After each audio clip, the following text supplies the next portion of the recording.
स्वागत है आप सभी का न्यूज इंडिया पर। मैं हूं आपके साथ नीतू गुप्ता। उत्तराखंड की खबरों की शुरुआत करेंगे। बड़ी खबर इस वक्त की मिल रही है। समान नागरिक संहिता पर सीएम धामी का बयान आया है। समान नागरिक संहिता पर काम शुरू हुआ, कमेटी ने काम करना शुरू कर दिया है, ये कहना है मुख्यमंत्री पुष्कर सिंह धामी का। इसके अलावा समान नागरिक संहिता को लेकर बैठक हो गई है। ड्राफ्ट बनाकर सरकार इसे लागू करेगी, सरकार अपने हर संकल्प को पूरा करेगी। ये बड़ी बातें जो है मुख्यमंत्री धामी की तरफ से कही गई है। तो समान नागरिक संहिता जो है इसको लेकर मुख्यमंत्री ने कहा है कि सरकार ने अपने संकल्प को पूरा किया है और अब बैठक जो की गई है इसमें इसी ड्राफ्ट पर चर्चा की गई और अब बहुत जल्द इसे लागू कर दिया जाएगा क्योंकि इस पर काम शुरू हो चुका है।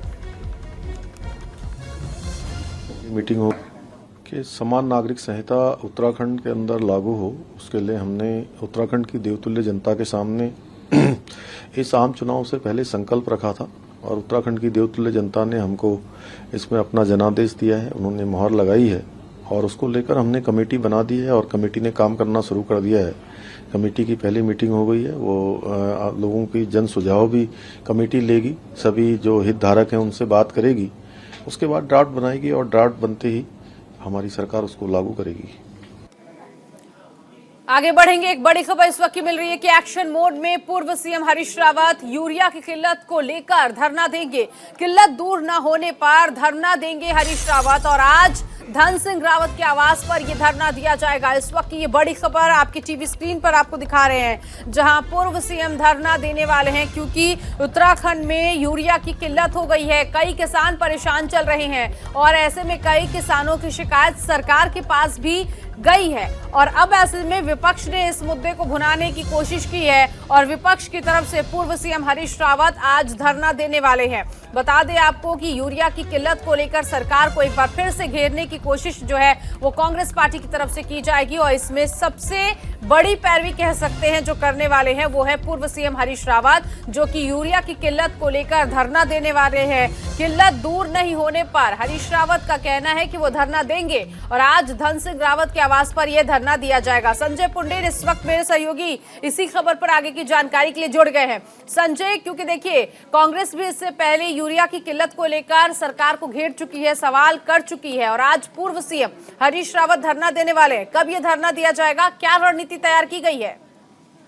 बिल्कुल नीतू, आपको बता दें बीते कई दिनों से लगातार किसान परेशान हो रहे हैं। यूरिया खाद को लेकर लगातार शिकायतें मिल रही है, जिसकी शिकायत के बाद अब पूर्व सीएम हरीश रावत मंत्री धन सिंह रावत के आवास पर एक दिवसीय धरना देंगे। हालांकि ये कुछ घंटे का धरना होगा, लेकिन कहीं ना कहीं कहा जा सकता है पूर्व CM Harish Rawat action mode में नजर आ रहे हैं और साफ तौर पर उन्होंने कहा है कि सरकार ने जिस तरह से जनता से वायदे किए थे उन वायदों पर खरा नहीं उतरा जा रहा है। बीते दिनों से लगातार यूरिया खाद की किल्लत देखने को मिल रही है, जिसको लेकर आज पूर्व सीएम हरीश रावत मंत्री धन सिंह रावत के आवास पर धरना देंगे। साफ कहा जा सकता है कि सरकार को घेरने का लगातार विपक्ष यहाँ पर प्रयास कर रहा है। नीतू, ऐसे में क्या पूर्व सीएम के साथ और भी कांग्रेस के कुछ नेता मौजूद होंगे? और दूसरा सवाल मेरा ये है कि ऐसे में जब वो कह रहे हैं कि धन सिंह रावत के आवास के बाहर वो धरना देंगे, तो यहाँ पर क्या सिक्योरिटी लगाई गई है जिससे कि धरना प्रदर्शन ना हो सके? देखिए नीतू, आपको बता दें बीते दिनों से लगातार किसान काफी परेशान दिखाई दे रहे थे। ऐसे में विपक्ष को एक घर बैठे बिठाए एक मुद्दा मिल गया है।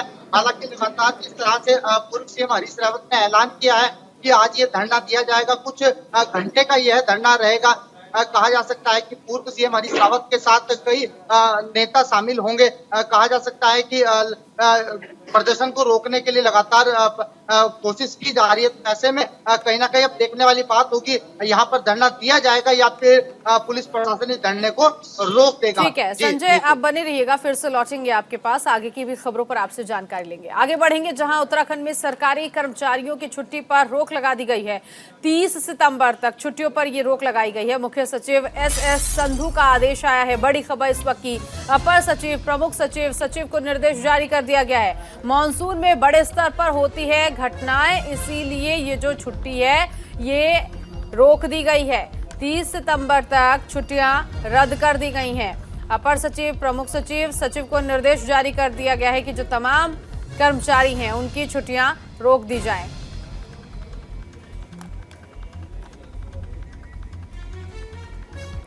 एक और बड़ी खबर इस वक्त की मिल रही है कि उत्तराखंड में अगले 4 दिन भारी बारिश का अलर्ट जारी कर दिया गया है। मौसम विभाग ने जारी किया है ऑरेंज अलर्ट। देहरादून, पौड़ी, नैनीताल, चंपावत में ये ऑरेंज अलर्ट जारी किया गया है। इसके अलावा नैनीताल, बागेश्वर, देहरादून जिलों के लिए येलो अलर्ट भी जारी किया गया। बारिश से बढ़ेंगी आम जनता की समस्याएं और दूसरी तरफ भारी बारिश से संवेदनशील इलाकों में भूस्खलन की संभावना भी बनी हुई है। निचले इलाकों की बात की जाए तो निचले इलाकों में जलभराव हो सकता है, इसीलिए पहले से ही मौसम विभाग जो है वो अलर्ट जारी कर रहा है। तमाम इलाकों की स्थिति देखते हुए उसी हिसाब से ये अलर्ट जारी किया गया है। कहीं पर ऑरेंज अलर्ट तो कहीं पर येलो अलर्ट जारी किया गया है। संजय पुंडे लगातार मेरे साथ मेरे सहयोगी बने हुए हैं। संजय, मौसम विभाग ने इस बार देखा जाए जिस तरह से प्री मानसून आया है और जो मौसम का हाल है, क्योंकि इससे पहले भी जब भारी बारिश हुई थी तो अलग अलग जगहों पर भूस्खलन की घटनाएं सामने आई थी और अब देखा जा रहा है कि मौसम विभाग पहले से ही सतर्क हो गया और पहले से ही उसने चेतावनी दे दी है। अलग अलग जगहों पर ऑरेंज अलर्ट जारी कर दिया है, येलो अलर्ट जारी कर दिया है और इसके साथ ही साथ बता भी दिया गया है कि कौन कौन से इलाके में किस तरह की स्थिति होगी। तो कहा जा सकता है कि एक अच्छी पहल जो है मौसम विभाग की तरफ से पहले ही सूचना के तौर पर दे दी गई है। देखिए नीतू, मौसम विभाग का पूर्वानुमान एक बार सही साबित होता दिखाई दे रहा है। बीते दिनों भी लगातार मौसम विभाग द्वारा लगातार सूचनाएं दी गई थी कि 5 दिन तक उत्तराखंड के जनपदों में भारी बारिश रहेगी और देखा है हमने कि आज धर्मनगरी हरिद्वार की बात की जाए, देहरादून की बात की जाए, पहाड़ी क्षेत्र की बात की जाए तो रात से ही लगातार बारिश हो रही है। हालांकि बारिश के चलते पहाड़ी क्षेत्रों में काफी परेशानी का सामना भी करना पड़ रहा है, क्योंकि चारधाम यात्रा चल रही है। ऐसे में मौसम विभाग द्वारा कई जनपदों में ऑरेंज अलर्ट तो कई जनपदों में येलो अलर्ट जारी किया है। तो कहा जा सकता है कि मौसम विभाग की है अच्छी पहल है, क्योंकि समय रहते लोगों को सूचनाएं हो जाती है तो ऐसे में सुरक्षित स्थान पर जो लोग होते हैं वो पहुंच जाते हैं। कहा जा सकता है कि आने वाले 4 दिन भी कहीं ना कहीं उत्तराखंड में भारी बारिश का अलर्ट दिया गया है। इसमें 5 जिलों के लिए येलो अलर्ट भी जारी किया है। टिहरी, पिथौरागढ़ और बागेश्वर समेत तमाम ऐसे जिले हैं जहां पर लगातार बारिश देखी जा सकती है। हालांकि एहतियात के तौर पर लगातार जिला प्रशासन आपदा राहत टीम को सक्रिय किए हुए है, क्योंकि हमने देखा है कि जब बारिश आती है तो पहाड़ों में भूस्खलन जैसी समस्याएं आती है। भूस्खलन की समस्याओं से निपटने के लिए लगातार जो राहत बचाव की टीमें हैं वो लगातार क्षेत्र में तैनात दिखाई दे रही है। हालांकि जिस तरह से 5 दिनों के लिए ये येलो अलर्ट जारी किया है तो ऐसे में लगातार लोगों से यही अपील जो प्रशासन ने कर रहा है कि आप समय रहते सुरक्षित स्थान पर पहुंचे, क्योंकि चारधाम यात्रा भी है। तो ऐसे में जो लोग हैं वो लगातार पहाड़ी क्षेत्रों का रुख कर रहे हैं। नीतू, बिल्कुल पहाड़ी क्षेत्रों का रुख किया जा रहा है और इसके साथ ही साथ अब ये जो पहले से ही सूचना दे दी गई है और अलर्ट जारी कर दिया गया है, माना जा सकता है कि जब इस तरह की स्थिति, क्योंकि जाहिर तौर पर प्राकृतिक स्थिति होनी ही है, लेकिन कुछ जो घटनाएं जिससे बचा जा सकता है उनको लेकर ये अलर्ट जो जारी किया गया वो बेहद महत्वपूर्ण है। आप बने रहिएगा, एक बार फिर से लौटेंगे आपके पास, आगे की भी खबरों पर आपसे जानकारी लेंगे। उधर हरिद्वार में परिवहन विभाग की ओर से रूटीन चेकिंग अभियान चलाया गया। इस दौरान सहायक संभागीय अधिकारी रश्मि पंत ने वाहनों को रोककर दस्तावेज चेक किए। दस्तावेज पूरा न होने पर वाहनों के चालान काटे। इसके साथ ही साथ ट्रैक्टर ट्रॉली चालकों को चेतावनी भी दी। ऐसे में रश्मि पंत ने बताया कि वाहनों की चेकिंग लगातार जारी रहेगी, इसीलिए वाहन चालक वैध कागजात लेकर चले और यातायात नियमों का पालन भी करे। नियमों का उल्लंघन करने पर जुर्माना देना पड़ेगा।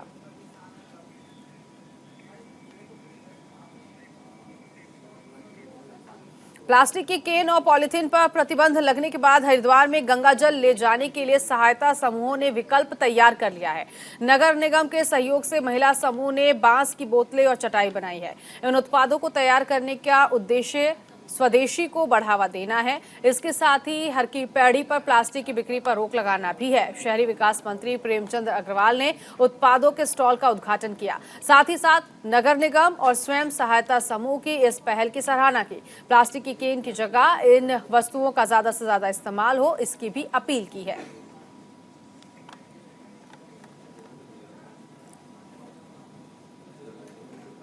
एक निर्देश जारी किया कि 1 जुलाई से पूरे देश के अंदर 45 से कम का जितना भी प्लास्टिक है उसको हम बैन करें या उसका प्रयोग नहीं करें। ये बात अपनी जगह है, लेकिन मैं हरिद्वार नगर निगम की जो हमारे स्वयं सहायता समूह है उन बहनों ने एक वैकल्पिक व्यवस्था यहाँ पे की है।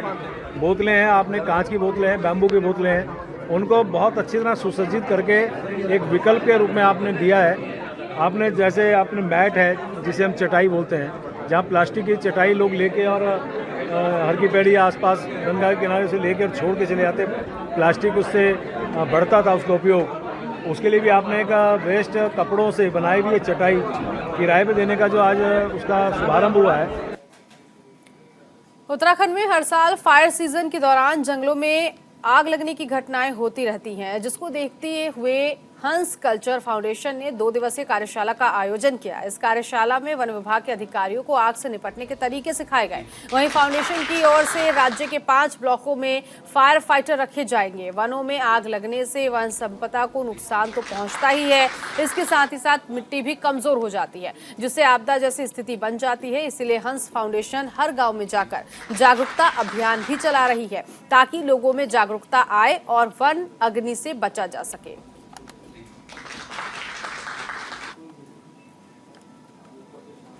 क्योंकि आपदा के पीछे वनाग्नि भी एक मुख्य कारण है। वनों पे लगातार लगने वाली आग से जो मिट्टी की क्षमता है, वो मिट्टी काफ़ी ढीली हो जाती है और वो बारिश के समय नदियों में और नालों के माध्यम से बहते हुए वो एक आपदा का मुख्य कारण है। आपदा को लेके अभी इस तरीके का प्रयास कुछ नहीं है, लेकिन ये इसके साथ जुड़ा हुआ है। तो हम लोग अभी से ग्रामीणों को बता रहे हैं कि इससे क्या क्या नुकसान हो सकते हैं। ये जो फायर सीज़न बीता है अभी, उसमें हमारे जो कर्मचारी हैं और हम लोगों ने जो 5 ब्लॉक में काम कर रहे हैं वन अग्नि रोकथाम को लेके, वहाँ पे हम लोगों ने फायर फाइटर का चुनाव किया है। प्रत्येक गांव से 5 से 6 फायर फाइटर हैं। उन फायर फाइटरों ने इस बीते हुए फायर सीजन में काफ़ी काम किया है, बहुत सारी वन संपदा को आग से बचाया है। लेकिन जो कार्यशाला अभी यहाँ पे हो रही है, उस कार्यशाला का मकसद है कि आने वाले टाइम में हम वनों की आग को कैसे कम कर सकते हैं, वनों को आग से कैसे बचा सकते हैं, उसको लेके भावी रणनीति हम लोग यहाँ पे बना रहे हैं।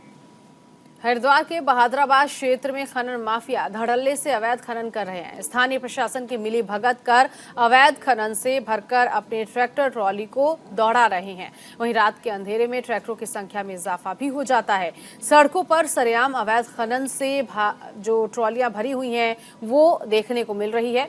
इस तरह के कई मामले होने के बावजूद पुलिस खनन माफिया का नेटवर्क तोड़ पाने में नाकाम साबित हो रही है।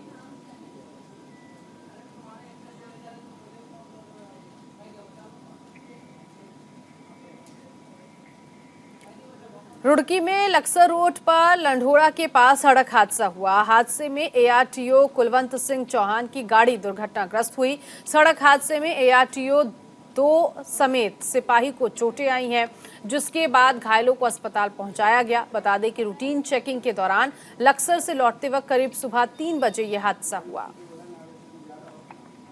संजय पुंडी लगातार मेरे साथ मेरे सहयोगी बने हुए हैं।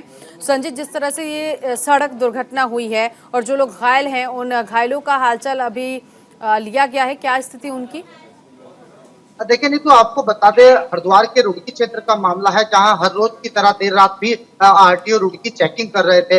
लेकिन इसी दौरान चेकिंग से लौटते वक्त उनकी गाड़ी एक डंपर से जा टकराई और एक बड़ा हादसा हो गया। हालांकि हादसे में 2 सिपाही और एक चालक को चोट आई है और जो आरटीओ है कुलवंत सिंह चौहान, वो भी कहीं ना कहीं घायल हुए हैं। तो ऐसे में कहा जा सकता है कि अभी उनकी हालत ठीक बताई जा रही है, लेकिन जो गाड़ी थी, गाड़ी के पूरी तरीके से फरकच्चे उड़ गए थे। हालांकि जिस तरह से इनकी गाड़ी टकराई है, तो ऐसा लगता है कि कहीं ना कहीं जो अतिक्रमण है, जो सड़कों पर वाहन खड़े रहते हैं, तो कहीं ना कहीं उसकी मुख्य वजह रही है। कहा जा सकता है कि अभी हालत उनकी ठीक बताई जा रही है और आगे का उपचार किया जा रहा है।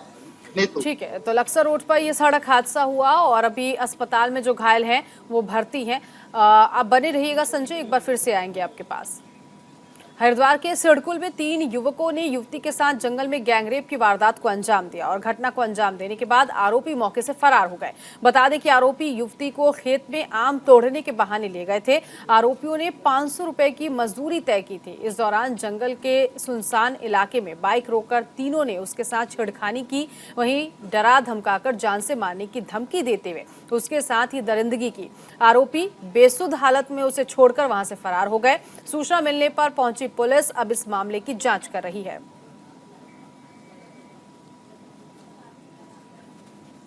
थाने में आकर के सूचना दी कि 3 व्यक्ति पीरू, बाजिद और अब्दुल ने उसको जो है आम चुगने के लिए दिहाड़ी पे ले गए अपने साथ, तथा जंगल में ले जाकर के उसके साथ बलात्कार किया तथा वहीं छोड़ करके भाग के आ गए। इस सूचना पर थाने में तत्काल अभियोग पंजीकृत किया गया है। लड़की का मेडिकल करा दिया गया है और अभियुक्तों को ढूंढने के प्रयास किए जा रहे हैं जेल भेजने के लिए। संजय लगातार हमारे साथ बने हुए। संजय, देखिए, एक और ये घटना है। इससे पहले भी जब इस तरह की घटनाएं सामने आ रही थी तब भी हम आपसे सवाल जवाब कर रहे थे कि आखिर इस तरह के मामले जो हैं क्यों बढ़ रहे हैं उत्तराखंड में, और एक और ऐसा मामला सामने आया। इस पूरे मामले में पुलिस तहकीकात तक कहां पहुंची है? देखिए नीतू, आपको बता दें, हरिद्वार के सिडकुल थाना क्षेत्र का मामला है, जहां एक युवती को बहला फुसलाकर 3 युवक जंगल में ले गए थे और उसके बाद उसके साथ दुष्कर्म का कार्य किया है। तो कहा जा सकता है कि हरिद्वार में लगातार इस तरह की घटनाएं देखने को मिल रही है, जिनको लेकर जो पुलिस अधिकारी है रोकने में नाकाम साबित हो रहे हैं। हालांकि इस घटना के बाद सिडकुल थाना प्रभारी प्रमोद उनियाल ने शिकायत के आधार पर मुकदमा दर्ज कर लिया है और जो आरोपी है, तीनों के तीनों आरोपियों की तलाश शुरू कर दी। हालांकि जब थाने पहुंची युवती ने अपनी आपबीती सुनाई तो पुलिस ने तत्काल प्रभाव से टीम गठित की और आगे की जांच की कार्रवाई के आदेश कर दिए गए हैं। नीतू, ठीक है संजय, आप बने रहिएगा, फिर से लौटेंगे आपके पास। हरिद्वार कोतवाली क्षेत्र में एक शख्स अपनी गुमशुदा पत्नी को तलाशने के लिए दर-दर भटकने को मजबूर है। शख्स का कहना है कि उसकी पत्नी पंजाबी रेस्टोरेंट में काम करती थी। पत्नी रेखा 9 मई को काम पर निकली थी लेकिन वापस नहीं आई। काफी तलाश के बाद पति सुनील ने अपनी पत्नी की गुमशुदगी की तहरीर कोतवाली में दी है, लेकिन पुलिस की ओर से कोई आश्वासन नहीं मिलने पर और पत्नी का पता नहीं चलने से आहत होकर युवक 2 मासूम बच्चों के साथ मीडिया के सामने आया और अपनी पत्नी को तलाश करने की मदद की गुहार लगाई। अब ऐसे में उसका एक वीडियो भी सामने आया है जिसमें वो मदद मांग रहा है। जो आपने बताया जो घटनाक्रम, ये 2-3 दिन पहले ये शख्स मुझे मिले थे। इनकी जो वाइफ की गुमशुदगी थी उसको FIR में तरमीम कर दिया गया है, चूँकि काफ़ी लंबे समय से वो मिसिंग हैं और जैसे हमको सूचना मिली वो किसी के साथ गई हैं, ये सूचना पता लग रही है। बाकी दोनों के नंबर ट्रेसिंग में जो पुलिस की अदर SOP होती है उसके हिसाब से काम चल रहा है। तो कुछ लिंक नंबर मिले थे लेकिन वो भी अभी स्विच ऑफ हैं, तो आगे कार्रवाई चली। जल्दी मैं आश्वानित हूँ, जो टीम लगी है वो जल्दी उनका कुछ खोज खबर कर लें। मेरी वाइफ 9 मई 2022 को जॉब पे मैंने छोड़ा उनको अपने घर से ले जाके। 9:30 बजे मैंने उनको दुकान पे छोड़ा और लगभग 12 बजे मैं जब उनसे मिलने गया तो वो शॉप पर नहीं मिली मेरे को। वहाँ लड़के जो जॉब करते थे उनसे मैंने पूछताछ करी कि भाई वाइफ कहाँ है, तो उनका कहना यही था कि भाई हमें नहीं पता वो कहाँ गई हैं। तो जब से ही हमने अपने रिश्तेदारों में भी पूछा, घर पे भी हमने जाके देखा कि भाई कभी घर पे ना चली गई हूँ, लेकिन ना वो घर पे मिली ना ही किसी रिश्तेदार के पास गई और जब से ही लापता हैं। पुलिस का कहना यह है कि भाई वो बालिग है, वो जा सकती है, जब भी जाओ यही कहते हैं कि वो बालिग है, जा सकती हैं, अपनी मर्ज़ी है उनकी, नहीं रहना चाहती तेरे साथ, तू मारता होगा पीटता होगा। उनका कहना उल्टा सिर्फ मेरे ऊपर ही है। मैं सर बस आप लोगों से हाथ जोड़ के ये विनती करता हूँ कि आप पत्रकारों के ज़रिए आप कुछ ऐसा करिए कि भाई प्रशासन मेरी वाइफ को जल्दी से जल्दी ढूंढ के एक बार मेरे सामने ले। चमोली में स्वरोजगार योजना को लेकर ग्रामीणों में उत्साह है। कीवी की खेती से ग्रामीणों को काफी फायदा हो रहा है। बता दें कि साल 2018-19 में जुमला निवासी गोविंद प्रसाद मैठाणी ने करीब 150 कीवी के पौधे लगाए थे, जिनसे उन्हें फल मिल रहा था। उन्हें बेचकर गोविंद प्रसाद अपनी जीविका चला रहे हैं। गोविंद प्रसाद मैठाणी ने बताया कि उनके पास काफी जमीन थी जो खाली थी। उनके पास रोजगार का कोई मजबूत माध्यम नहीं था, जिसके बाद उन्होंने अपने परिवार के साथ मिलकर कीवी का पौधा लगाया, जिससे अब उनकी जीविका चल रही है।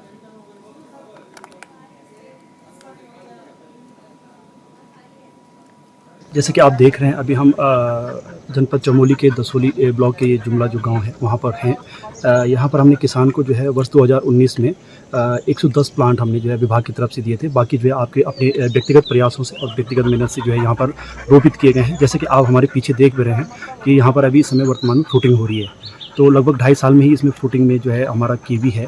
तो आने वाले जो हमारे जितने भी युवा हैं या जितने भी हमारे कोरोना काल के दौरान तक समय वापस आए थे उन और जो हमारे जो है अभी पढ़े लिखे युवा हैं, हमारा उनसे अनुरोध है कि वे जो है ऐसी खेती करें जिससे वो जो है क्या नाम है जल्दी रोज़गार पाएँ। जैसे कि आपके सामने उदाहरण भी है और हमारे जो मैठाणी जी। मैं तो कहता हूँ नया जो आदमी है, नया युवक है, उसको नीचे नहीं भागना चाहिए, बल्कि अपना खेती बाड़ी का है अपने गाँव में अपना काम करना चाहिए।